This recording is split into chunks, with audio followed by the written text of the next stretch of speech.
Antes de darmos início ao evento, gostaríamos de reforçar o seguinte disclaimer.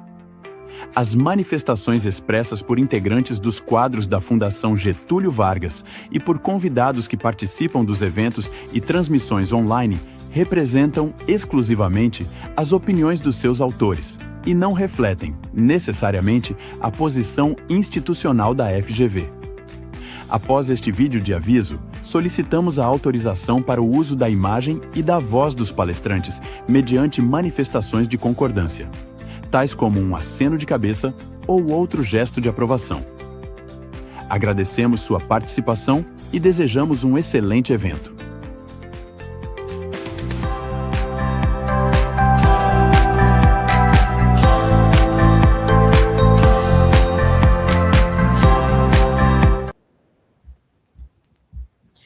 Hello, everyone. Good morning. Before we start, I would like to please ask for Professor Kirton and myself to show our agreement with the disclaimer. So if you could just give us a thumbs up, that's great, Professor, thank you. So first of all, I'm happy to be here. My name is Jade, or Jade in Portuguese, and I'm a member of the Fundação Getúlio Vargas International Intelligence Unit. And today, Professor Neves was supposed to introduce the beginning of this event, but he had something to do very quickly. So I'm going to introduce, but then he will be here to talk with us a little bit more about our project and about the report, and to discuss also some topics with Professor Kirton, and also to respond to some questions that we are going to receive at the final of our conversation. And I would like also to say that this webinar is being broadcast by LinkedIn. And as I mentioned, we have this Slido link in the video description where anyone who wants to ask questions can send the questions through this link. So now beginning to talk about our project, our reports, and everything that we have been doing for the next months. This is a project that was designed in partnership with the Korea Foundations. They are not only our sponsors for this project, but they are being our key partners in a lot of different projects for the last years. So we want to thank them very much for all this cooperation and this partnership. And this project specifically, it is called Role and Positions of Brazil and South Korea at the G20 Summits, a comparative analysis to chart a cooperation path forward. So as the name of the project already explains, the idea here is to conduct a comparative analysis of the positions and policy approaches adopted by Brazil and South Korea at the G20 Summits from 2008 to the present.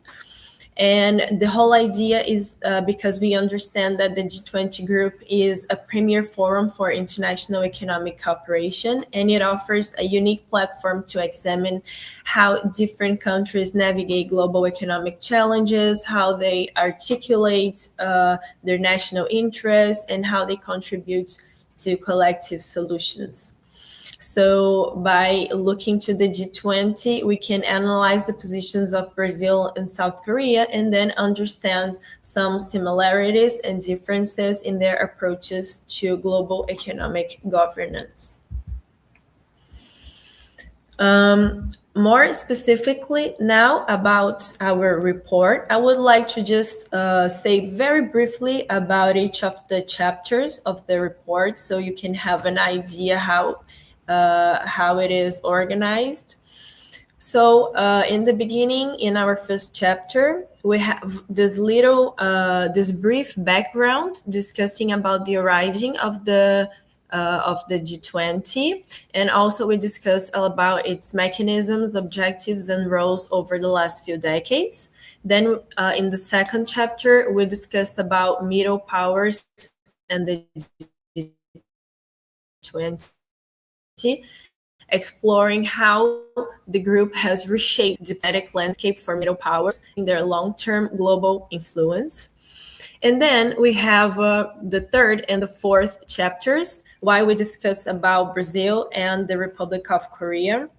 So in the third chapter, we talk about Brazil and the G20 investigating Brazil's historical engagement with the group and detailing some approaches of the Brazilian presidents from 1995 to the present. And in the fourth chapter, we have a similar analysis, but now with the Republic of Korea. So we focus on South Korea's relationship with the group and cover a period from 1998 to the current presidencies. The next chapter is a comparative analysis of the compliance towards the G20 research agenda. This chapter is like the core of our report. I would say it's the part where we really discuss a lot of different topics such as climate change, crime and corruption, energy, financial regulation, food and agriculture, gender, employment, macroeconomic policy, and others as well. And as I will say just in a few minutes, these categories or these themes, they were like firstly separated and organized by many reports from the G20 research group, which was really important for our research, but I will tell a little bit more about this in a few minutes. And then we have our final remarks, our conclusion about this report. And we have an annex, the annex one, that provides a lot of tables. So it is the part where we show the quantitative data is very interesting to see. So you can compare data from different countries and different things to have this more broader view on how countries articulate and how they behave in terms of complying with the commitments they made during the G20 summits. And that said, I would like to share with you the cover of our report. So this is it. It has the same name of our project, and it is available on our website. During the webinar, you can see a QR code in our screen. If you use your telephone, you will go direct to the link where you can read the full report. So before passing the floor to Professor Kirton, I would like to thank you, Professor, for your presence here. It is, as I said earlier before we begin, all the research that you have been doing with your team and your network, it was really important to our project. Professor Kirton is a professor at the Toronto University in Canada, and he is also the founder and director of the G20 Research Group. The G20 Research Group is an amazing initiative that it is composed by a huge network of people that contribute with analysis for the G20 summits during the last years, and is very rich in terms of material. You can find a lot of different analysis tables. You can find qualitative and quantitative data in an impressive way. And it was really, really important for us to build all the analysis that we made. So, Professor Kirton, it is a pleasure to have you here with us. And as I mentioned, I would like you to introduce yourself, to talk about you, of course, because I know you have other occupations besides being the founder director of the research group. So you can talk a little bit more about yourself, and then we'll be delighted to hear about the G20 research group, of course, and also about your expectations for the group for the next years, and maybe have some comments on the previous year, something that you may think that is interesting for us to hear about it. Obrigado, Jade. Thank you very much, and merci beaucoup. And I'll say a little more about myself during the course of my next half hour of remarks.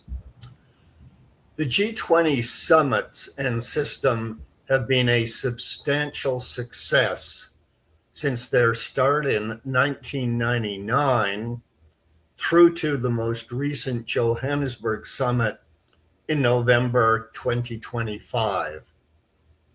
But they now face their greatest challenge under the current presidency of US President Donald Trump and his summit in Miami on December 14th to 15th, 2026.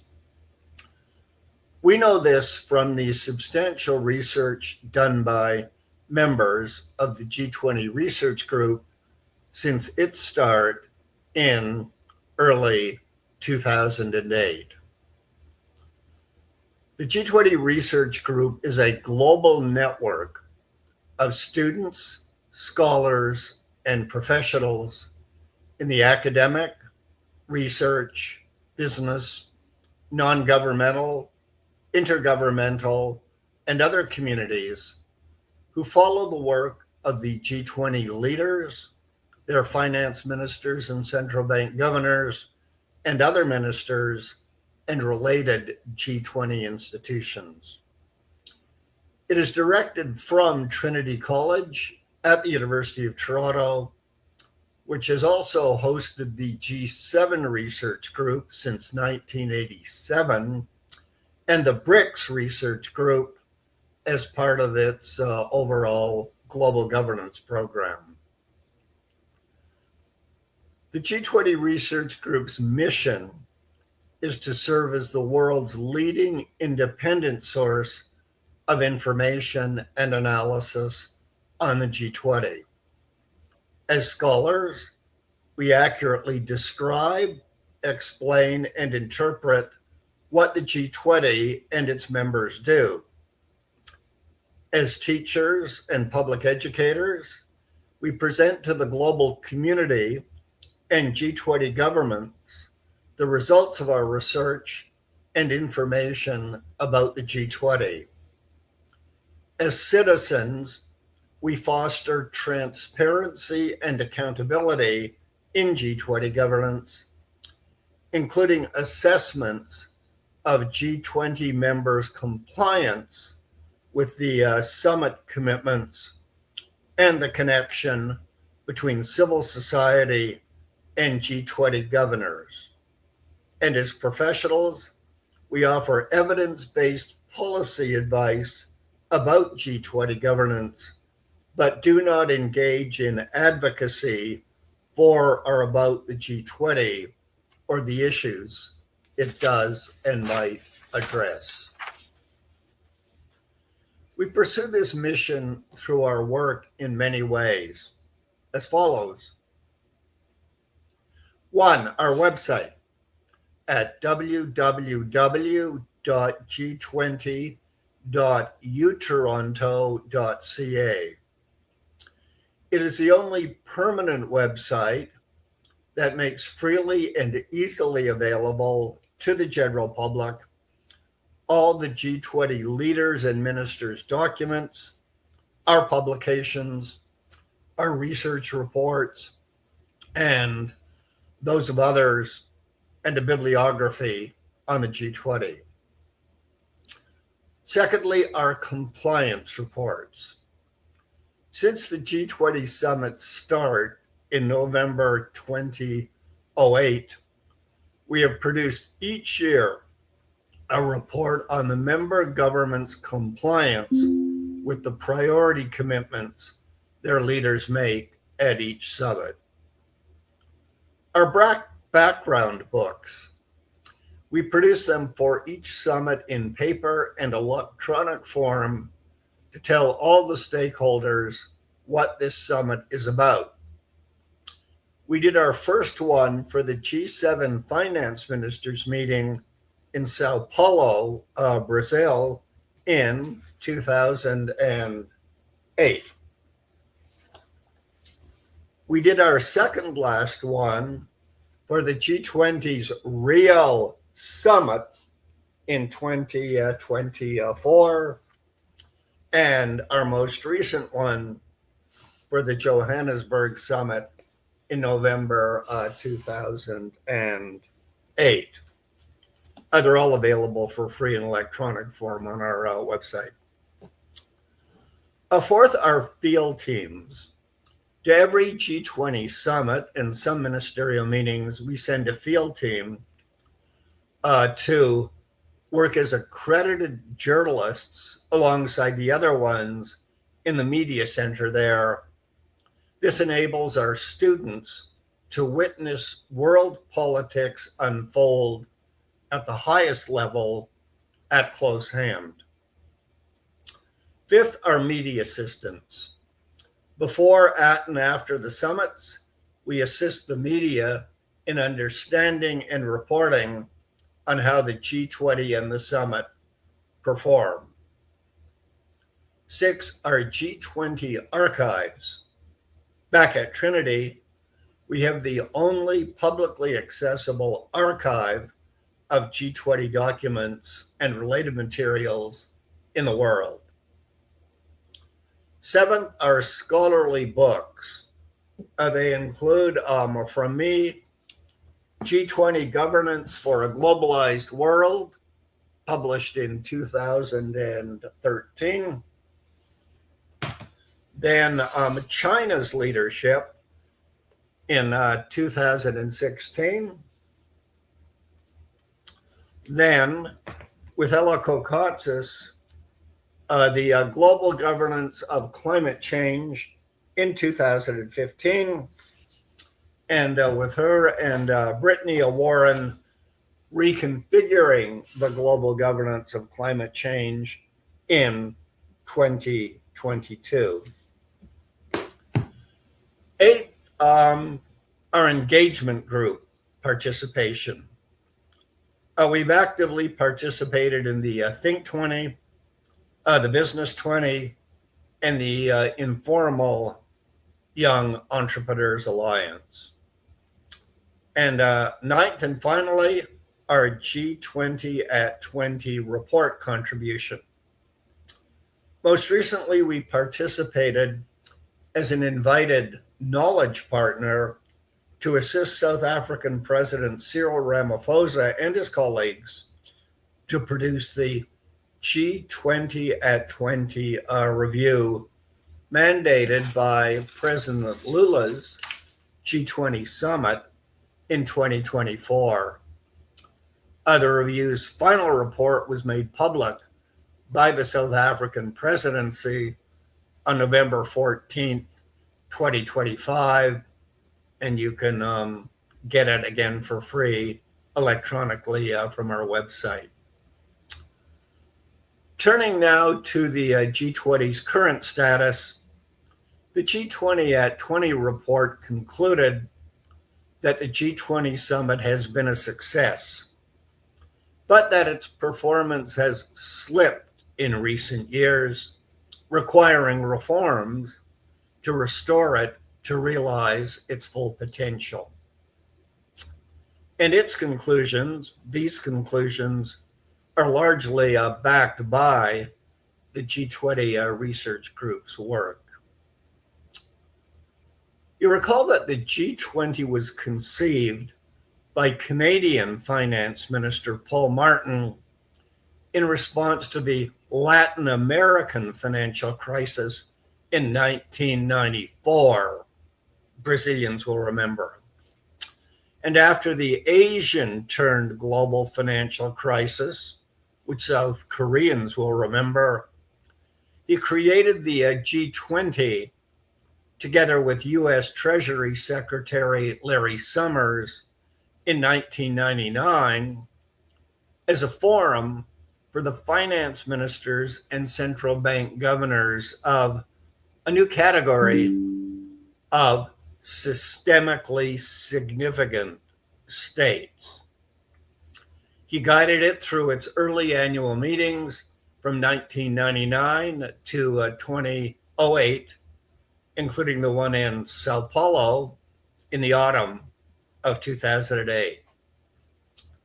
By then, the American turned global financial crisis, erupting on September 15th, 2008, convinced a hitherto reluctant US President George Bush to elevate the G20 to the leaders' level and to host its first summit in Washington, D.C. on November 14th to 15th, 2008. G20 leaders held two summits a year through 2010, the last in Seoul, South Korea in November of 2010. But they then dropped to one a year until the hell shock of the COVID-19 pandemic led Italy to host and mount a second special summit devoted to COVID-19 in 2021. Brazil hosted the 19th summit in Rio de Janeiro in November 2024, and South Africa the 20th in Johannesburg on November 22nd to 23rd last year. Now, these first 20 summits, with all G20 19 country members hosting at least one, have performed at an average level of B, the way we grade in North American universities, or 75%. Not bad. Attendance by members, very busy leaders, has averaged 92%. Really good. The summit's collective outcome documents agreed to by all members have averaged 12,777 words at each summit.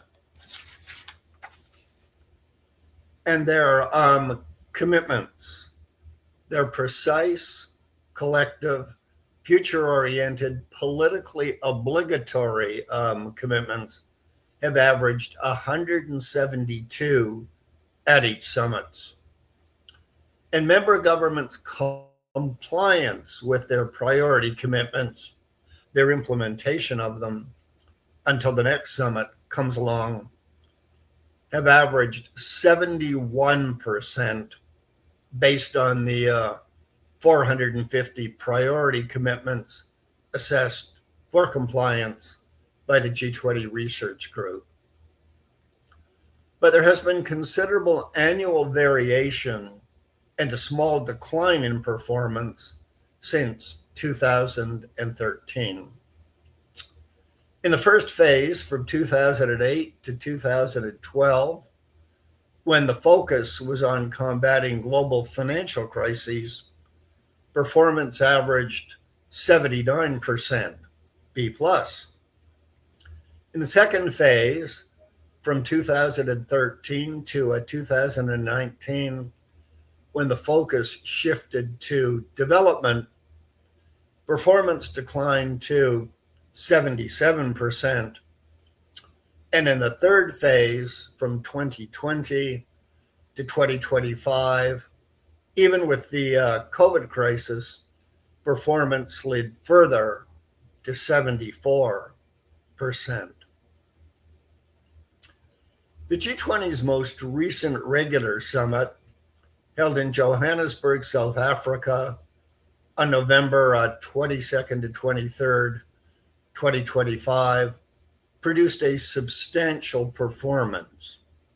It ranked 11th among the 20 regular summits that have now been held, and it shares the average B performance of the previous 19. Despite Donald Trump's early and increasing opposition to the Johannesburg summit and the ultimate boycott of his government, all other 20 member governments attended, participated and issued their consensus declaration at the very start of the summit.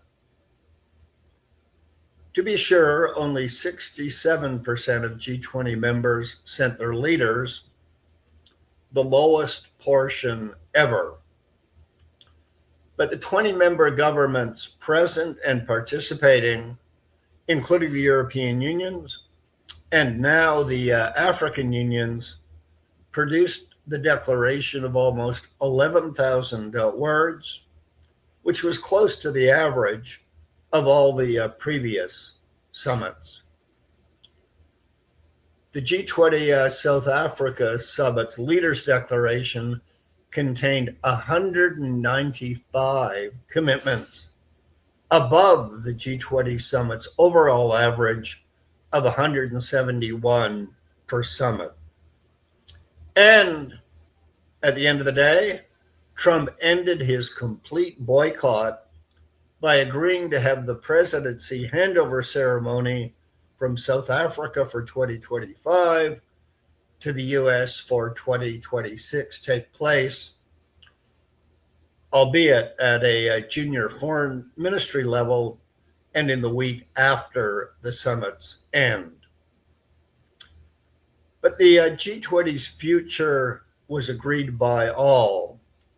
Its presidency was publicly identified for another 3 years, and for the final 2 years of Trump's presidency. The United States in 2026, the United Kingdom in 2027, and South Korea in 2028. Thus, for the Johannesburg summit, the G20 faced its most severe stress test from within or without, and it survived and thrived. We can take a closer look at the 6 dimensions of summit performance. These begin with domestic political management, a key indicator, leaders' attendance.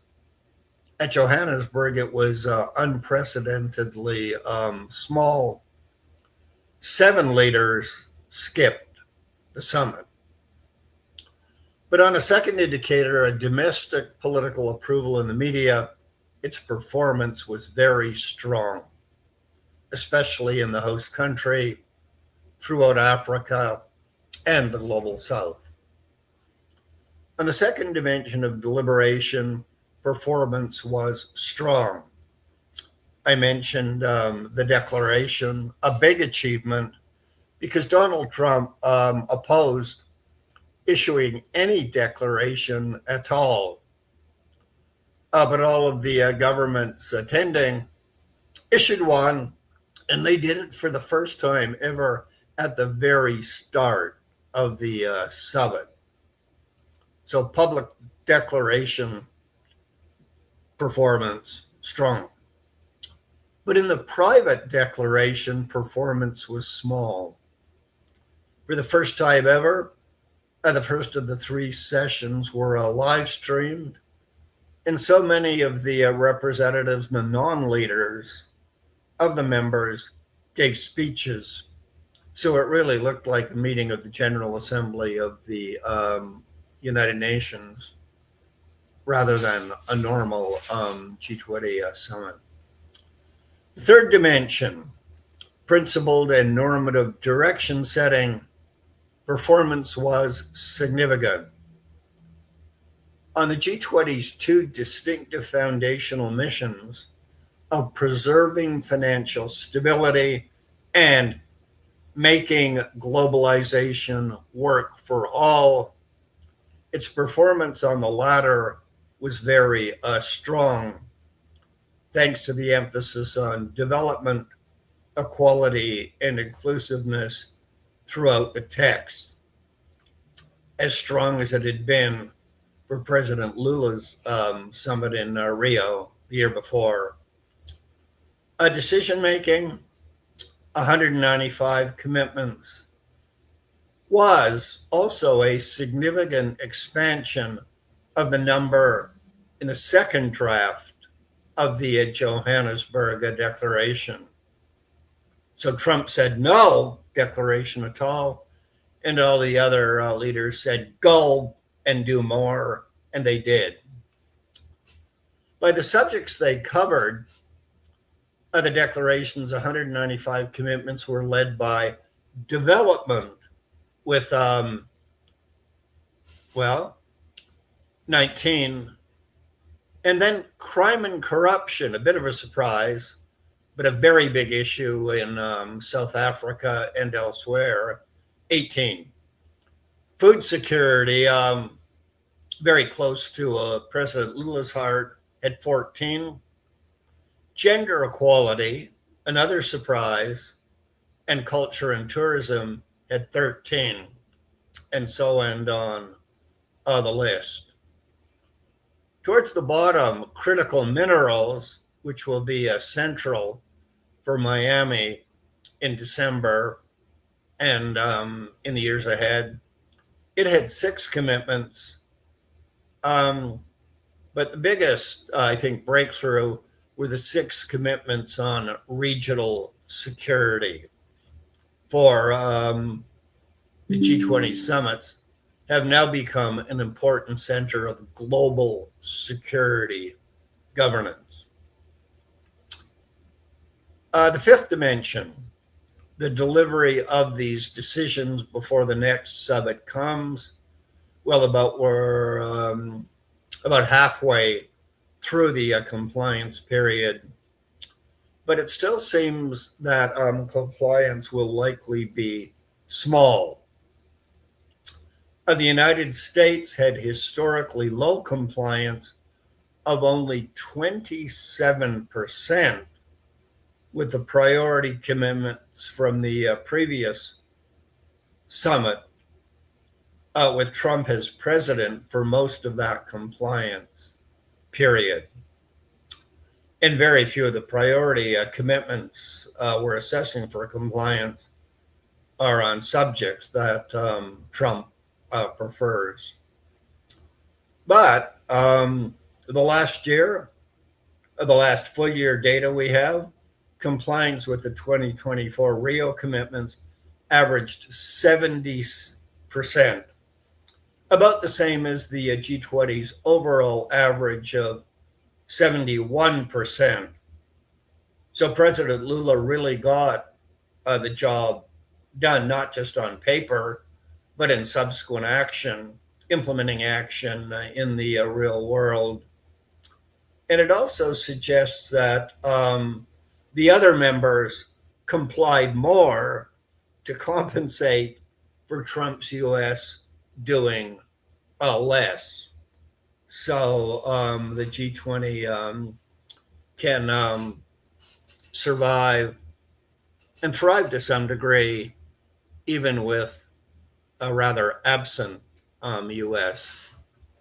The 6th dimension, the institutional global governance development inside the G20 performance at Johannesburg was substantial, but outside the G20 performance was small.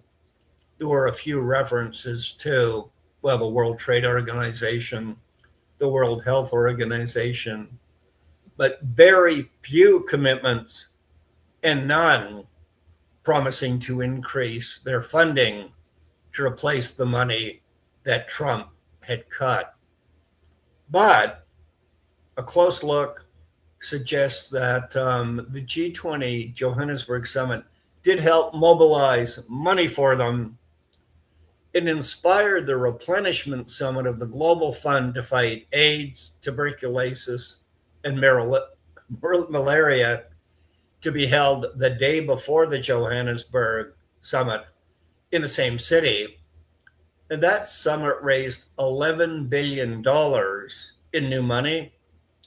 And Donald Trump contributed $4.6 billion of that. The biggest surprise. So Trump's money actually did most for South Africa because HIV/AIDS is the biggest killer there, even if his presence and his pronouncements did not. So we really do have to look at what they do in implementation and around the summit. Summits are action forcing deadlines too. But on to Trump and his summit, Miami 2026. Now, at that summit, Trump is banning South Africa from attending, and Trump is preparing a streamlined, stripped down, back to basics agenda focused on his priorities of economy, energy, and technology. But I do think that there's good reasons to expect it'll still produce at least a solid performance, and a performance within the range of that of the last 4 G20 summits. The ones coming after the shock of Russian President Vladimir Putin's full-scale invasion and attempted annexation of all of Ukraine starting in early 2022. That summit will be taking place, hosted by Donald Trump, at the initially designated place and time. The place is actually on his Doral golf course. Never has that been done before by any leader. And I think Trump will do at least as well as he had done at the G7's summit in nearby Kananaskis, Canada last summer.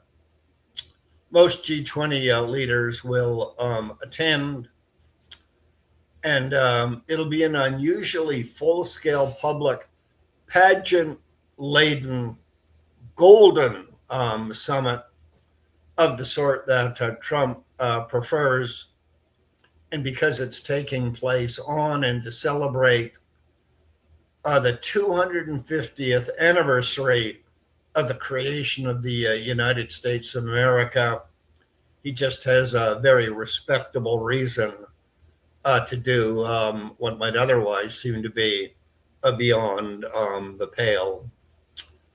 Its agenda will focus on the G20's traditional economic core of macroeconomic and exchange rate policy, financial regulation, for Trump, of course, deregulation, trade, and international financial institutional reform. But he's also added as priorities energy and technology, which will be led by artificial intelligence. And probably the leaders will have to deal with the wars in the Middle East. Propelling it to this solid performance will be Trump's desire to produce a personally centered spectacular to show and secure credit for the great things he believes he has done to make America great again in every way. A second propeller will be the shock-activated vulnerabilities likely to arise from deadly conflicts in the Middle East, Europe, that is Ukraine, and Asia too, so close to South Korea, including, of course, a nuclear-armed and provocative North Korea right next door. A third propeller is the weakened or absent multilateral organization performance, which means that, fourthly, G20 members with their globally predominant and internally equalizing power must collectively fill the gap. And fifthly, G20 leaders will have enough domestic political control and capital at home to enable and inspire them to do, though, despite Trump's poor performance of his party in the midterm U.S. elections on November 6th. And these G20 leaders will choose to do so through their valued G20 club at the core of a still expanding, if now unusually fragile, network of global summit governance. So, obrigado. Thank you. Merci beaucoup.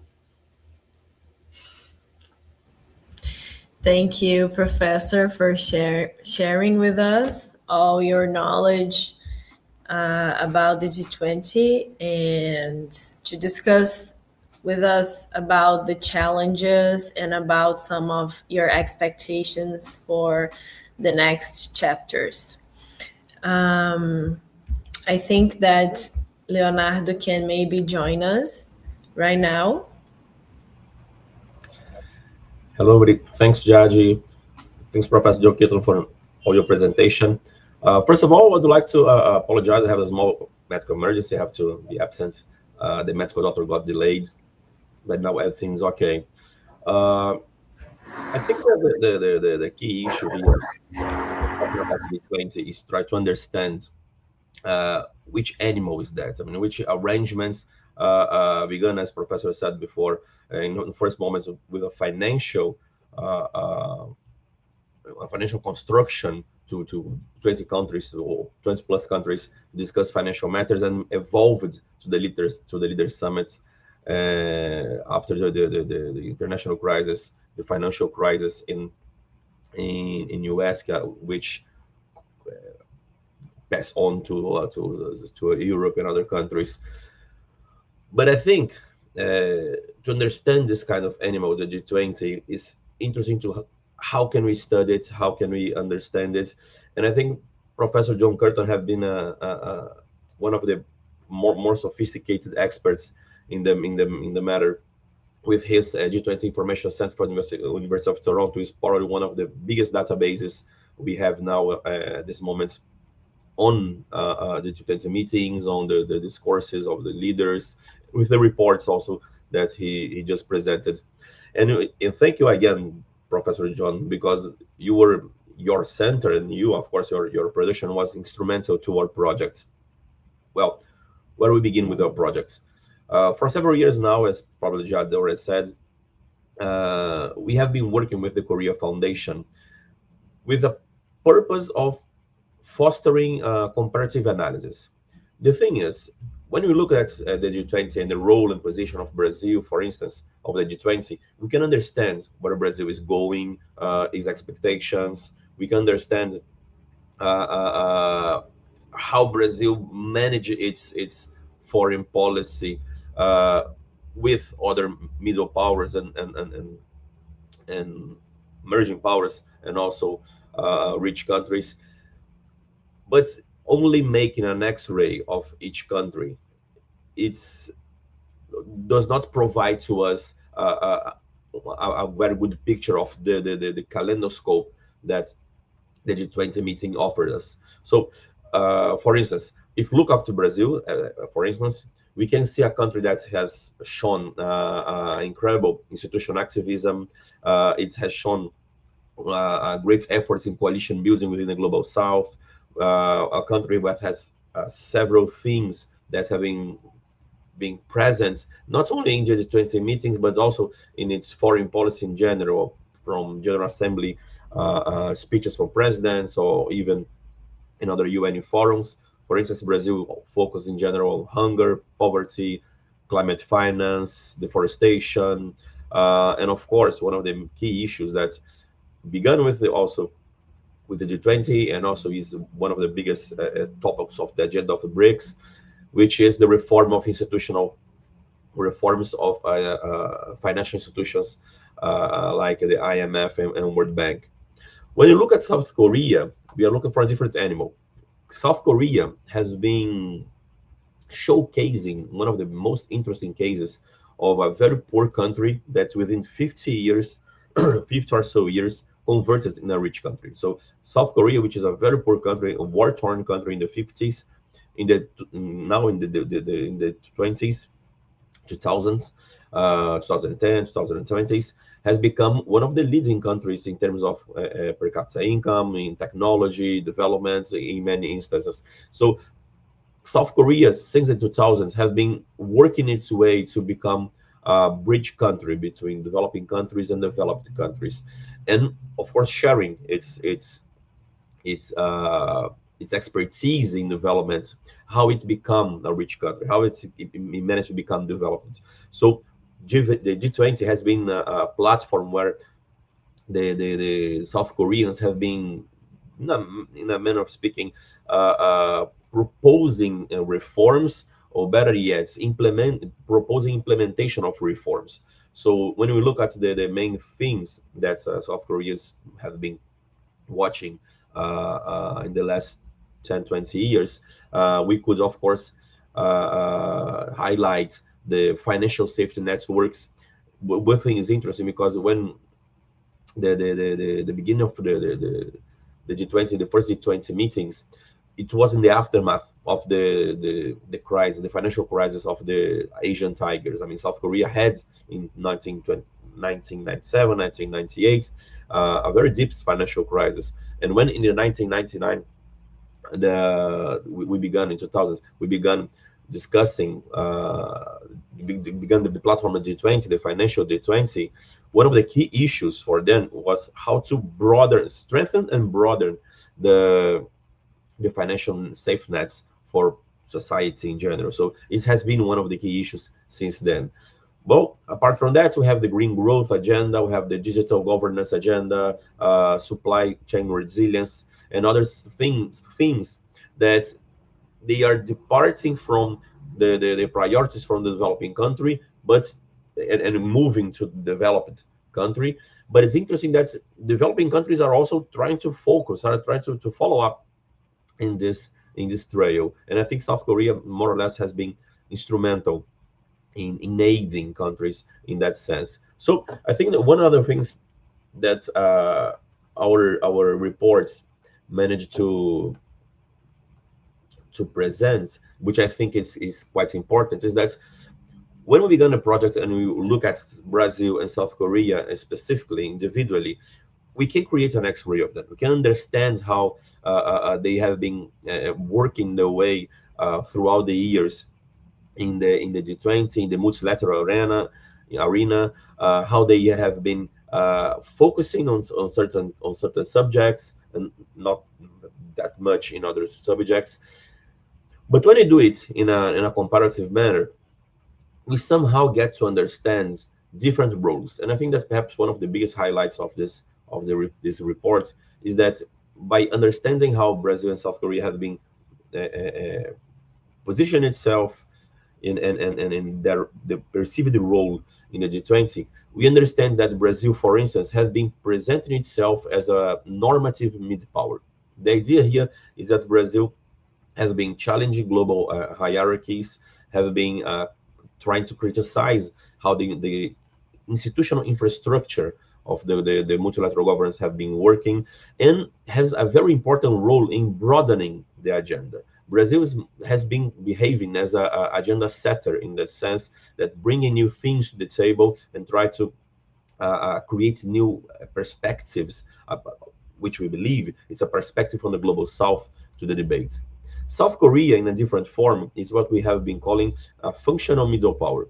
Functioning in a way that South Korea, of course, has its own things, but it has not worked so hard to bring new things, broaden the agenda, to bring new things to the table.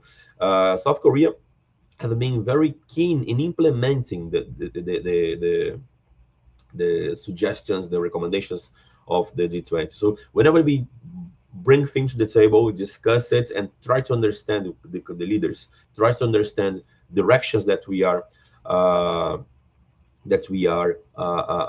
going through. South Korea is one of the ones that go there and try to implement, start to share its own expertise on how to implement public policies in these given things. So to summarize, what I'm trying to say is that this study has been trying not only to discuss how countries have been working in the G20, but a collateral how can I say, contribution of this paper, of this project, is try to create a framework in which we can create some categorizations of countries to understand how they behave themselves, what kind of the role they have in this kaleidoscope of the G20. And I think it's an important thing, because when we see that Brazil is a normative middle power, and we understand that South Korea has been playing a role of a functional middle power, is interesting, because those roles, albeit they're not the same, they are complementary. As Brazil brings new things to the table, give a different perspective, especially from the global south, to the debates, South Korea has been trying to aid us, in a sense, to how can we implement better these themes that are coming to the table right now. So I think that's further research is needed to understand the mechanisms that South Korea and Brazil are using to bring things to the table and try to create coalitions within given perspectives, and how South Korea has been helping countries, especially in the global South countries, to implement all these changes. So again, I would like to thank you very much, Professor John Kirton, for being here with us. I mean, again, it's a major contribution, not only here in our webinar, but also for the research by organizing the G20 Information Center. Thank you, of course, our partners in Korea Foundation, who have been with us several years now, developing all these comparative analysis studies between Brazil and South Korea. Before we end, Professor Kirton, we have some questions here from the audience. If we can address perhaps a couple of them, we have 7 more minutes to go. Can I present the questions, Professor? Please do. Okay. Okay. One is kind of, let me start with one that's more controversial in the assessment of the given themes of the world. In which ways the annexation of Crimea and the war in Ukraine affects diplomatic relations within the subsequent G20 meetings? I think that one of the things that perhaps we can add is how major conflicts influence how can they hinder the debates between countries that are there. I mean, Russia, Iran, they are within this framework of institutions, and they have to sit together and discuss other themes. But how these major conflicts influence the debates, at least a more technical debates within the G20? At the summit level, I think the defining case, the most critical test, was Indonesia's Bali summit in 2022. The first one after Russia's full-scale invasion and attempted annexation of all of Ukraine. There was a very intense debate until the very last moment between Russia, represented not by Putin. He only sent his foreign minister, Sergei Lavrov, and a few other Russian supporters, China from the BRICS, about whether or not, first, they would even mention in their outcome document the war in Ukraine at all, and if so, what would they say about it? But what happened is that all of the country representatives, including Lavrov, agreed to a declaration in which they included text about the war in Ukraine, but which did say that Russia was guilty of, quote, aggression, unquote, citing the United Nations resolution, which said that. Now, at subsequent summits, the language has been less strong, in part, I think, because other security subjects, other wars have risen to crowd out the singular focus on Ukraine. On the Ukrainian front, what I would look for at subsequent G20 summits, starting with Miami, then the United Kingdom, then South Korea, is the challenge will be to rebuild Ukraine once it wins the war. But then we have to rebuild Russia too, working with whatever government is in place then, because we can't afford to lose what was a democratizing Russia for several years again. Excellent. One thing, the expectations about South Korea. Again, South Korea, there's a question about South Korea, so I'll try to reframe it.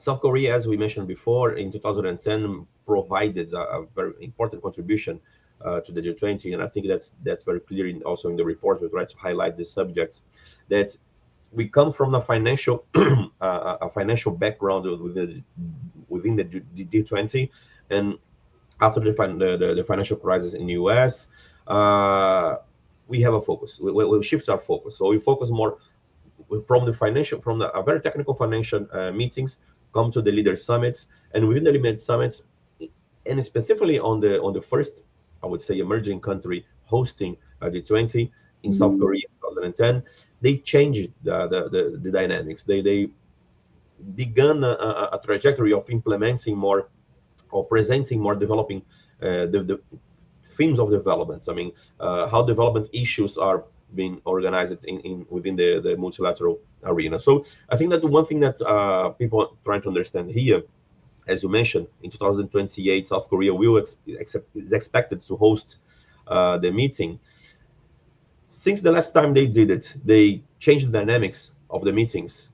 Can we expect another change? Can you expect a different kind of role that South Korea is trying to implement or present in the G20? It will keep its role as bridge between middle powers and developed countries. Yes, despite its declining demography, it is a rising power in the G20. The G20 second cycle of hosting, it's risen to be number 4, whereas in the first cycle, it had to wait to be number 5. But this time, Canada has given up its slot, right?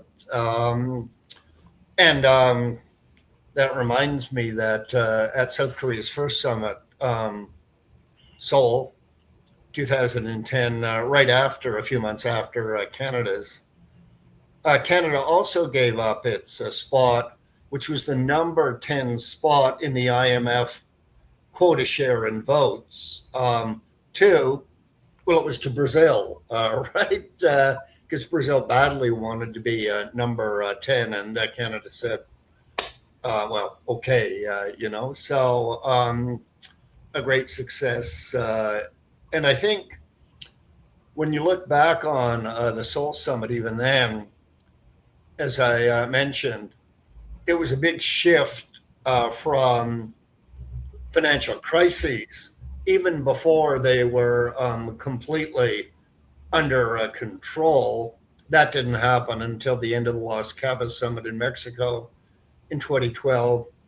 But 2, that second mission of development, a very extensive 9-point Seoul development consensus. Also, for those who care deeply about climate change, as I do, Seoul marked a big step forward in having the G20 act against climate change under the umbrella, more expansively, of green growth. So I think looking ahead to South Korea too, we will expect a similar focus as we've seen. The last time it hosted whoever the South African leader might be, things can change in democracies like South Korea within the next few years. But I still think there will be more of a focus on development than we'll certainly see at Donald Trump's Miami. On climate change, too, very much centered on green technology, lithium and battery storage, where South Korea, on several critical components, is in the global lead, including on semiconductors, chips, right? It's not all about China. And if those who worry badly about the Chinese challenge, we need South Korea, right, to lead into a more, shall we say, balanced approach. Let me finally say, I can't predict where in South Korea they will choose to host the summit, but for all the South Korean listeners, and perhaps in your report, I would suggest not Seoul, good though it was, but Jeju Island in the south, where many South Koreans go on their honeymoon. It's a great place away from the madding crowd where leaders can be alone more easily to be leaders rather than to simply read speeches for television audience as if they were at a UN General Assembly meeting in New York. Excellent. And I think our colleagues in the Korea Foundation love that because the headquarters is within the Jeju Islands. It is. So, last question the question is about Brazil, how President Lula has been influencing the debates, but I'll try to reframe it in a different sense, because one thing that led us to propose this project was the interesting coincidence of having three important middle powers, emerging countries in a row hosting the meetings. So my question is, having India, Brazil, and South Africa hosting in three meetings in a row within the developing countries, very critical developing countries of the architecture that try to broaden the agenda. So my question is a very brief question. If you could highlight what are the major contribution to the G20 meetings, the G20 agenda, to its workings of having these three meetings in a row being hosted by developing countries such as India, Brazil, and South Africa?